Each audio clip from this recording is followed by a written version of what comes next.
Salam əziz dostlar. Bu gün istəyirəm ləzzətli bir Təbriz quymağı bişirəm.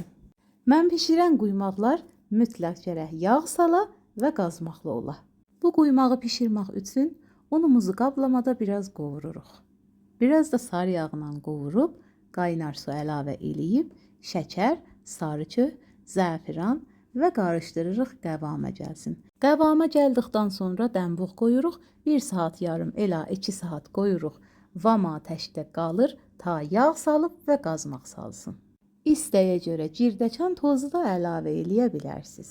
Quymaqlar çox ləzzətli deserlərdirlər ki, Azərbaycan mətbəxində hər zaman olubdur.